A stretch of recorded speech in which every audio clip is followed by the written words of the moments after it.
Hello నమస్తే welcome to our channel. ఈ రోజు కూడా ఒక పొలిటికల్ అప్డేట్ తో మేము ముందుకు వచ్చాను. ఈ రోజు నాతో పాటు ప్రముఖ senior journalist doctor Durga Vadlamani గారు ఉన్నారు. మేడం తో మాట్లాడదాం. నమస్తే మేడం. నమస్తే అండి.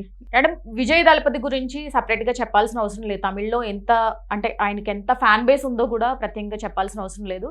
రీసెంట్ గా ఒక హాట్ టాపిక్, ఆయన వివాహేతర సంబంధం పెట్టుకుని ఒక హీరోయిన్ తో ఉంటున్నారు, నా దగ్గర సాక్ష్యాధారాలు కూడా ఉన్నాయంటూ ఆవిడ భార్య సంగీత కోర్టును ఆశ్రయించి నాకు విడాకులు ఇప్పించండి అని కోరడం జరిగింది. అలాగే ఆవిడ భారీగా భరణం కూడా డిమాండ్ చేస్తున్నట్టుగా అర్థమవుతుంది. అలాగే ఆయన కంటే కూడా ఆవిడకి ఆస్తులు ఎక్కువ అంటూ కూడా నెట్టింట్లో వైరల్ అవుతుంది. సో దీన్ని ఎలా చూడొచ్చు అంటారు? అంటే దీనివల్ల ఆయన రాజకీయ జీవితానికి ఏమన్నా ప్రాబ్లం ఏమన్నా అయ్యే సూచనలు ఏమన్నా ఉన్నాయంటారా? అది చెప్పలేమండి. ఎందుకంటే మీ కరుణానిధి గారికి అప్పట్లోనే 2-3 భార్యలు ఉండాలి. ఫస్ట్ భార్య పోతే మళ్ళీ చేసుకున్నాడు, 2 భార్యలు ఆయనకి. అది అఫీషియల్గా తమిళ వాళ్ళు అంగీకరించారు. అయితే ఇది వేరు, ఇది ఇతను భార్య ఉండగా వేరే వాళ్ళతో ఎఫ్ఐఆర్ పెట్టుకున్నారని భార్య చెప్పింది, మనం చెప్పాలి. అంతకుముందు బీజేపీ అధ్యక్షుడు నాగేంద్రన్ ఆయన అన్నాడు కదా, నువ్వు త్రిష ఇంట్లోంచి బయటికి రా ముందు అని అంటే, దాని మీద అమ్మాయి ఫైర్ అయింది. తర్వాత ఆయన క్షమాపణ చెప్పాడు. అయినా నేనేమి మనోభావాలు దెబ్బతీయలేదన్నాడు.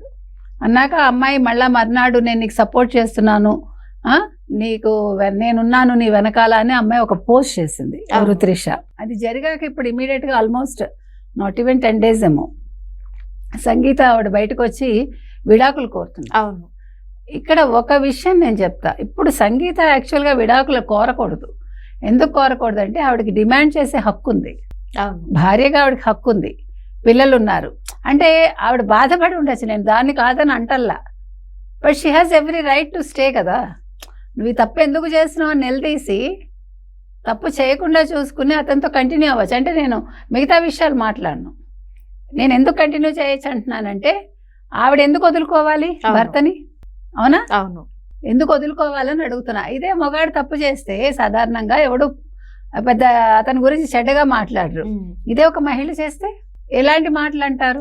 క్వశ్చన్ మామూలుగా ఉండదు కదా.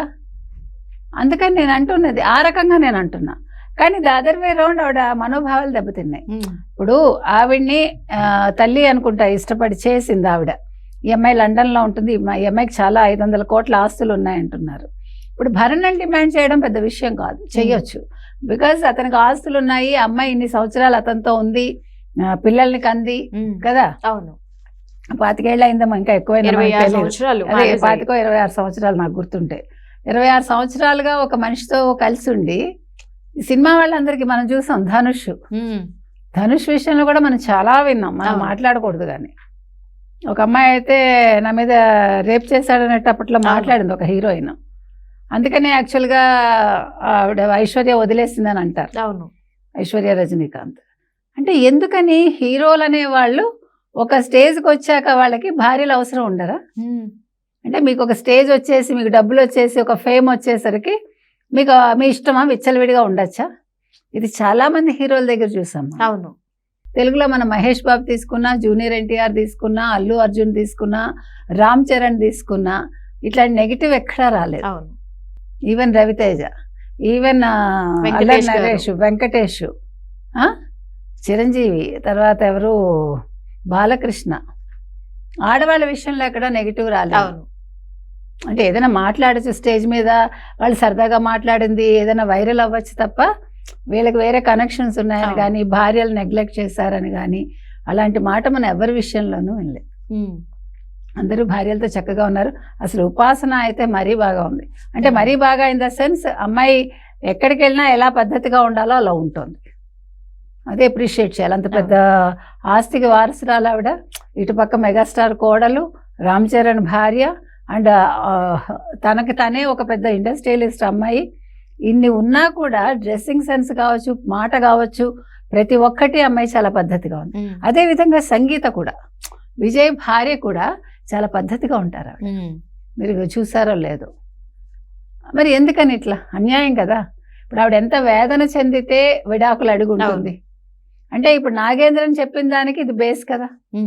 అతను ఊరికే మాట్లాడలేదు, ఇతను వాళ్ళ ఇంట్లోనే ఉంటున్నాడా అనే సందేహం ఇవాళ ఫ్యాన్స్లో రావచ్చు, లేకపోతే అందరిలో రావచ్చు. ఇప్పుడు నేను ఒకటి చెప్తానండి, ఫ్యాన్స్ అనేవాళ్ళు ఇలాంటివి ఉన్నప్పుడు వాళ్ళ హీరోలకి వాళ్ళు అడ్వైస్ చేయాలని చెప్తా. Exactly ma'am. ఎందుకంటే వాళ్ళు ఎంత ప్రేమిస్తున్నారో అదేవిధంగా వాళ్ళ భార్యకు అన్యాయం జరగకుండా చూడాల్సిన బాధ్యత కూడా ప్రతి ఫ్యాన్ మీద ఉంటుంది. సో ఇప్పుడు ఫ్యాన్స్ కూడా రియాక్ట్ అవ్వాలి. సంగీత గారికి మనం ఏమీ అనలేం మనం, ఎందుకంటే ఆవిడ వేదన ఆవిడది. ఆవిడ అడగడం తప్పు ఒప్పు మనం ఎవరని చెప్పడానికి, because she's a matured lady and then she knows what to do and what not to do. And ఆస్తులు కూడా విజయ్ గారి కంటే కూడా సంగీత గారి ఉంటే ఉండలేవండి, but she has a right to claim. అది నేను అంటున్నా. ఇప్పుడు నాకు ఆస్తి ఉందని ఇవ్వడం మానేస్తానంటే కుదరదు కదా. మీకు మన శ్రీధర్ వేంబు ఎన్ని వేల కోట్లు ఇచ్చాడు. అలాగా ఎవరికి వాళ్ళు ఈ మధ్య కాలంలో మనం చూసాం. ఇంకొకటి కూడా చాలా హైయెస్ట్ పేడ్ ఇండియాలో వేంబుదే ఎక్కువ అనుకుంటా, 4వ ఎంతో, అంటే ఎక్కువ పే చేసిన వాళ్ళలో విడాకులకి. కాబట్టి ఏమో మరి బాధగా ఉంది అంతే. పిల్లల గురించి అట్లీస్ట్ ఆలోచించి వీళ్ళు విడాకులను రద్దు చేసుకోండి. ఈ ప్రేమలు దోవలు 50 ఏళ్ళు వచ్చాక ఏంటండి. అదే మేడం కదా. Thank you madam. Thank you.